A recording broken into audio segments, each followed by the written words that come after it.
We are blessed today to have with us the President of the United States, who, upon meeting with Pat and I just a little while ago, said that the most difficult day of his presidency was Friday, when he heard the news of that which had befallen this community.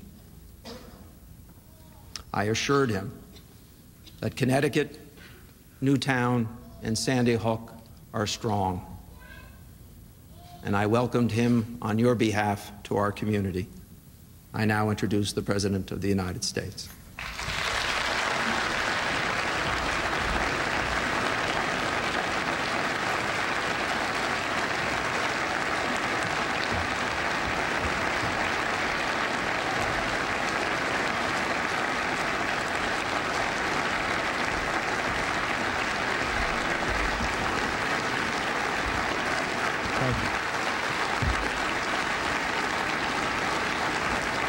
Thank you.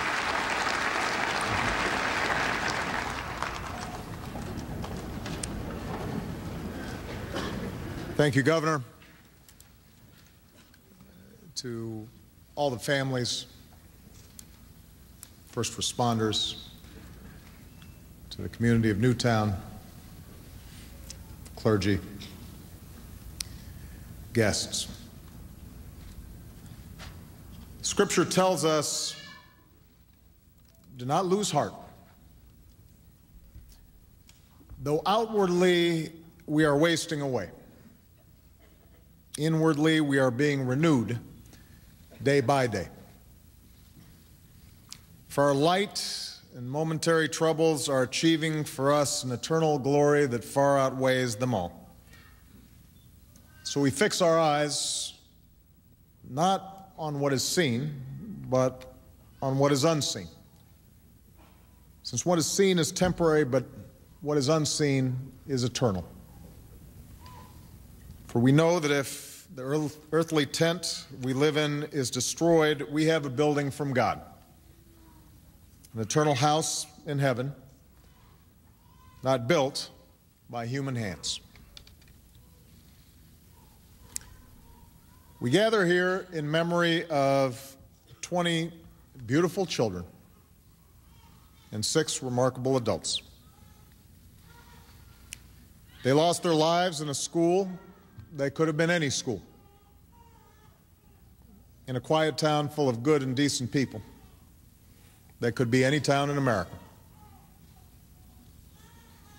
Here in Newtown, I come to offer the love and prayers of a nation. I am very mindful that mere words cannot match the depths of your sorrow, nor can they heal your wounded hearts. I can only hope it helps for you to know that you're not alone in your grief, that our world too has been torn apart, that all across this land of ours we have wept with you. We've pulled our children tight. And you must know that whatever measure of comfort we can provide, we will provide. Whatever portion of sadness that we can share with you to ease this heavy load, we will gladly bear it. Newtown, you are not alone. As these difficult days have unfolded, you've also inspired us with stories of strength and resolve and sacrifice. We know that when danger arrived in the halls of Sandy Hook Elementary, the school's staff did not flinch. They did not hesitate. Don Hochsprung and Mary Sherlack, Vicki Soto, Lauren Russo, Rachel Davino, and Anne Marie Murphy They responded as we all hope we might respond in such terrifying circumstances, with courage and with love, giving their lives to protect the children in their care. We know that there were other teachers who barricaded themselves inside classrooms and kept steady through it all, and reassured their students by saying, "Wait for the good guys. They're coming. Show me your smile." And we know that good guys came. The first responders who raced to the scene, helping to guide those in harm's way to safety and comfort those in need, holding at bay their own shock and their own trauma because they had a job to do and others needed them more. And then there were the scenes of the school children helping one another, holding each other, dutifully following instructions in the way that young children sometimes do. One child even trying to encourage a grown-up by saying, "I know karate, so it's okay, I'll lead the way out."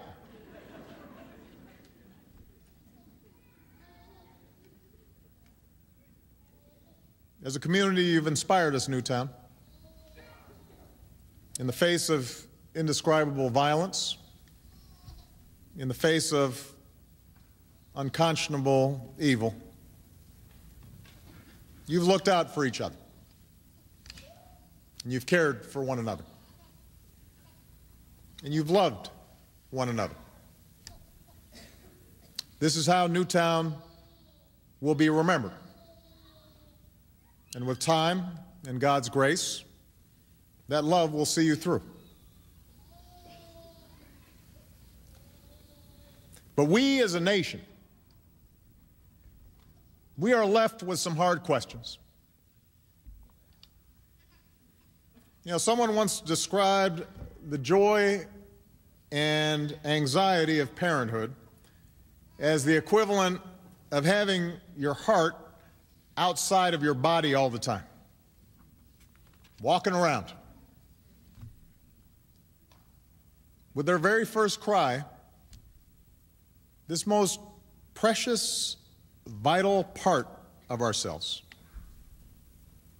our child, is suddenly exposed to the world, to possible mishap or malice. And every parent knows there's nothing we will not do to shield our children from harm. And yet we also know that with that child's very first step, and each step after that, they're separating from us. That we can't always be there for them.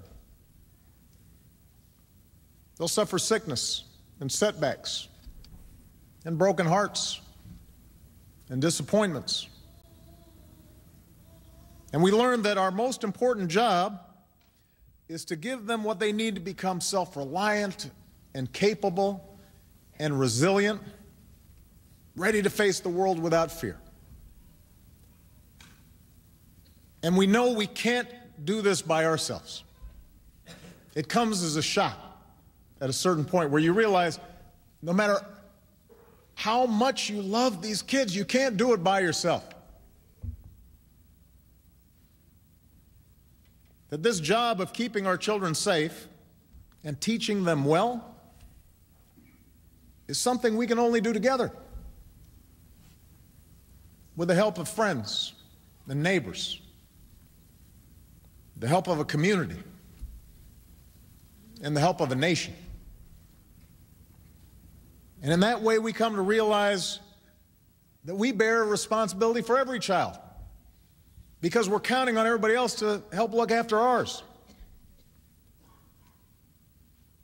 That we're all parents, that they're all our children.